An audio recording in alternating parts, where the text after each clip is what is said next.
आज आपके समक्ष क्यों मनाया जाता है रक्षाबंधन का पर्व नामक वीडियो प्रस्तुत किया जा रहा है। आशा है कि इस वीडियो द्वारा आपके मन में उठ रहे कई प्रश्नों का उत्तर आपको मिल सकेगा। रक्षाबंधन पर्व सनातन हिंदू धर्म का एक प्रमुख पर्व है। यह श्रावण मास की पूर्णिमा को मनाया जाता है। यह पर्व भाई बहन के मध्य स्नेह एवं पवित्र संबंध का प्रतीक है। इस दिन बहनें अपने भाई का तिलक कर उसकी आरती उतार कर उन्हें राखी अर्थात रक्षा सूत्र बांधती हैं और भाई अपनी बहनों को सदैव रक्षा करने का वचन देते हैं। भाइयों की कलाई पर राखी बांधने का एक मुहूर्त होता है।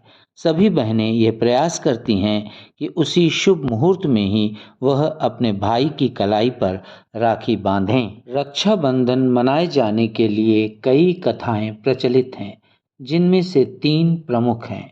पहली कथा यह है कि प्राचीन काल में असुरों के राजा बलि ने तीनों लोकों पर अपना आधिपत्य कर रखा था। वह यज्ञादि कर्म करके दान भी दिया करता था।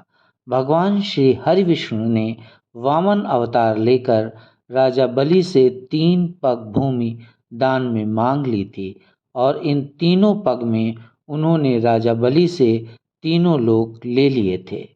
राजा बलि की दानशीलता से प्रसन्न होकर भगवान विष्णु ने राजा बलि को पाताल लोक देते हुए वहां रहने का आदेश दिया। तब राजा बलि ने भगवान विष्णु से अपने साथ पाताल लोक चलकर रहने की प्रार्थना की। भगवान विष्णु ने उसकी प्रार्थना मान ली और वे जाकर पाताल लोक में राजा बलि के साथ रहने लगे। जब माता लक्ष्मी को यह बात पता चली तो वे राजा बलि के पास जाकर उसे रक्षा सूत्र बांधती हैं और राजा बलि से भगवान विष्णु को अपने साथ ले जाने की अनुमति प्राप्त कर लेती हैं। मान्यता है कि जिस दिन माता लक्ष्मी ने राजा बलि को रक्षा सूत्र बांधा, उस दिन श्रावण पूर्णिमा थी और तभी से रक्षाबंधन का पर्व मनाया जाने लगा। दूसरी कथा इस प्रकार है कि पांडवों के राजसूय यज्ञ में शिशुपाल द्वारा भगवान श्री कृष्ण को अपशब्द कहे गए। 100 अपशब्दों के बाद भगवान श्री कृष्ण ने सुदर्शन चक्र से शिशुपाल का वध कर दिया। तत्समय सुदर्शन चक्र चलाने पर भगवान श्री कृष्ण की उंगली कट गई तो द्रौपदी ने अपनी साड़ी के पल्लू को फाड़कर श्री कृष्ण के हाथ और उंगली पर बांध दिया था। श्री कृष्ण ने द्रौपदी को इस ऋण को चुकाने का वचन भी दिया। कहते हैं कि जिस दिन यह घटना घटी उस दिन श्रावण मास की पूर्णिमा थी और तभी से रक्षाबंधन का पर्व मनाया जाने लगा। तीसरी कथा इस प्रकार है कि देवासुर संग्राम में असुरों ने देवों को हराकर उनका राजपाट छीन लिया था।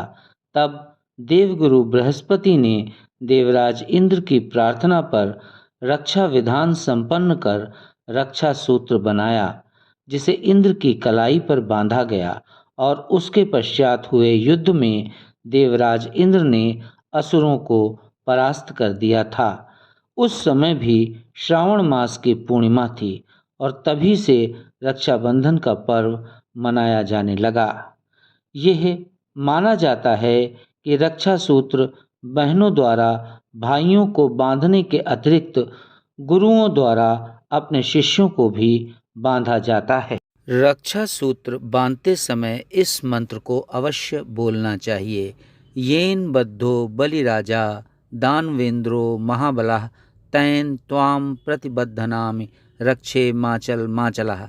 इसका अर्थ ये है कि जो रक्षा धागा परम कृपालु राजा बलि को बांधा गया था, वही पवित्र धागा तुम्हारी कलाई पर बांधा जा रहा है, जो तुम्हें सदा के लिए विपत्तियों से बचाएगा।